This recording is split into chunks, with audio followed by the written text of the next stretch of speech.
What is up, you guys? It is your boy, Phoenix Brenton here. In today's video, we are going to be talking about the San Francisco 49ers.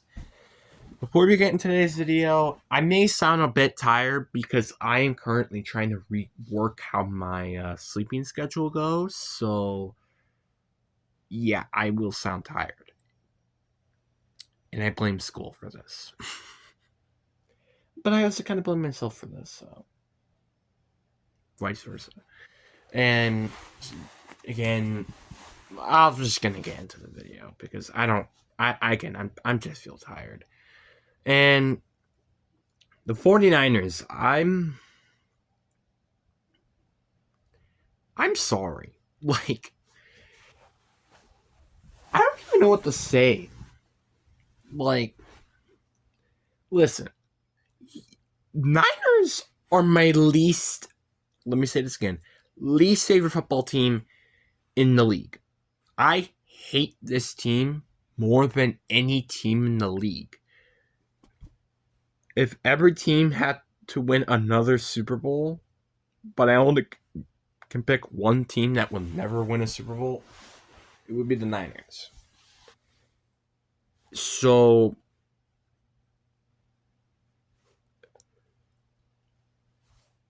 I don't really know what to say. This is just what the team is. And the team is injury prone. And it's not even happy. Like, I'm not happy about them losing now. It's just like, oh, this team could be better because of the injuries. You know? Because, like, Brock Purdy with his injury, Brandon Ayuk being injured with a torn ACL, Juwan Jennings was injured, Ricky Pearsall, I think, is injured, George Kittle was injured, Nick Bosa's out for the year, Frank Warner's out for the year. It's like, it's not fun anymore to trash talk about the Niners because they're just injured. And despite all of that, this team, by some miracle, is still one of the best teams in the league right now. I like I don't even know how that's possible. I mean, to be fair, they do have a relatively easy schedule, which is another kind of reason of why it's been so easy for them. But it's it's still very freaking confusing. You know? It's very confusing. Because the Niners, we don't even know still how good this team really is yet. And we're probably not going to even know this year. Like, really, potentially, this team could literally potentially be undefeated when it's 100% healthy. That's kind of nuts to say. So that means this team is technically playing worser than when it should be. Which I'm still shocked by that. Like, I think this current team, the Seahawks, I think, can beat. If we had a rematch of week one with their current roster now, we would probably beat them. But obviously, that's not going to happen until like week 18, I think. So that's where we're currently at. The Niners, by again some miracle, are probably one of the best teams in the league, and I don't understand how. Like, this team, and I mean this when I say it, this team might be legitimately, in terms of, I think, of a record base, probably the best team in the NFC. And that's still freaking nuts to me. Like, I still think it's weird that I can honestly, genuinely see them beat a lot of teams in the league right now. Like, let's see. Let's do this. I think they could beat every team in the NFC West. I think they could beat any team in the AFC West as well. I think besides the Chiefs. I think that's the only team they really can't. NFC North, I'd say besides the Lions and Packers, so that's another two. That would make it currently 8. I think they could beat any team in the AFC North. That's 12.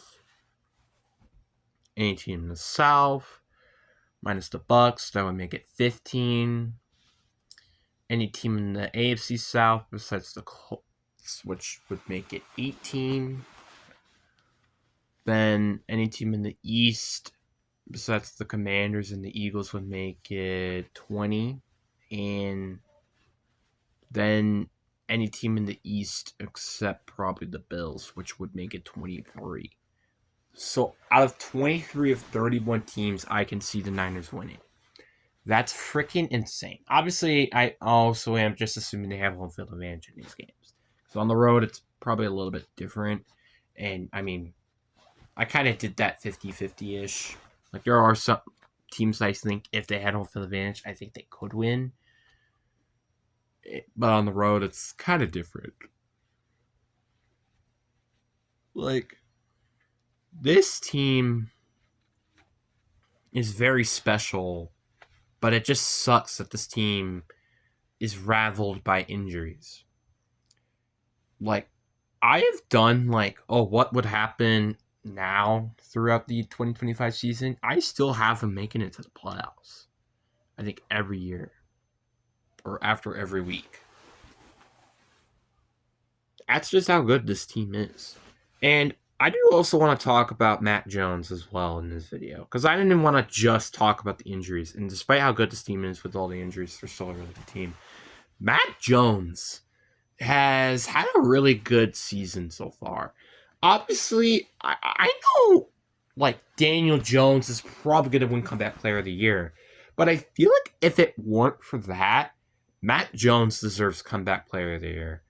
Mac Jones, I knew in the right system, he could have been a good quarterback. He proved that through his rookie season.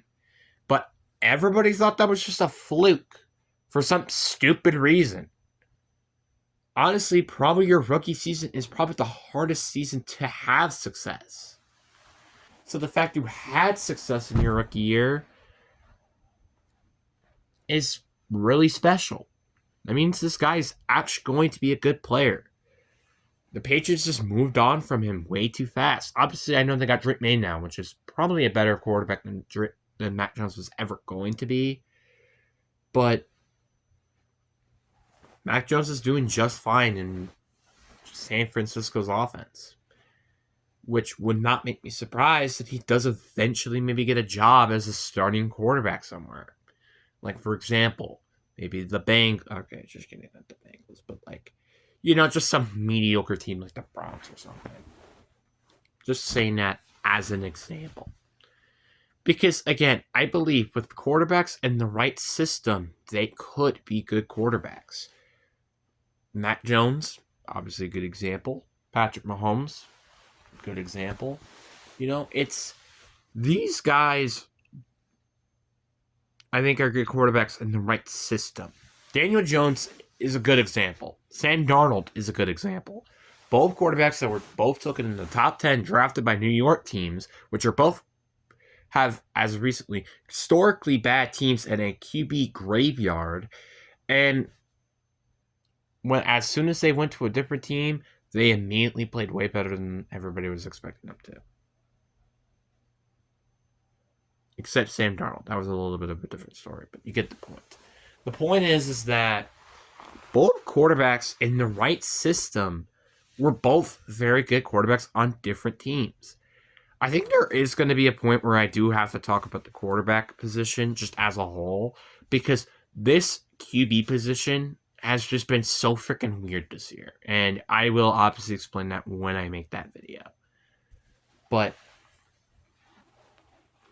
Matt Jones is such a great player. And the weirdest part about with all their injuries too, and this is something I just have to say, is that out of all the players that aren't injured, Christian McCaffrey is one of them. Like, I'm genuinely surprised by that. Like, was there like some sort of deal made where like they have to sacrifice players for exchange of Christian McCaffrey just to have a healthy season? I don't know. Like, that's so freaking bizarre. And I'm not saying like, it's definitely that. It's just, it's kind of weird because it just doesn't feel like this team.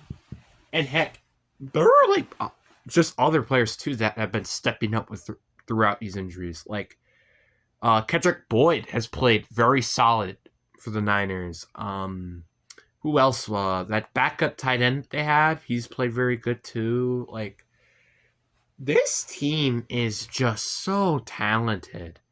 And as much as I hate to say this, I think this team genuinely deserves to win a Super Bowl with their current roster because of just how good this team is. It's just so crazy to me. But at last, the 10-point league curse and also just the curse of injuries, that's probably maybe never going to happen, unfortunately. But anyways, guys, I do hope you guys enjoyed this video. And by the way, just a quick mention, there is a double upload for this day, and the video that will come out later will probably just tell you why I had a double upload. Anyways, hope you guys enjoy. Peace.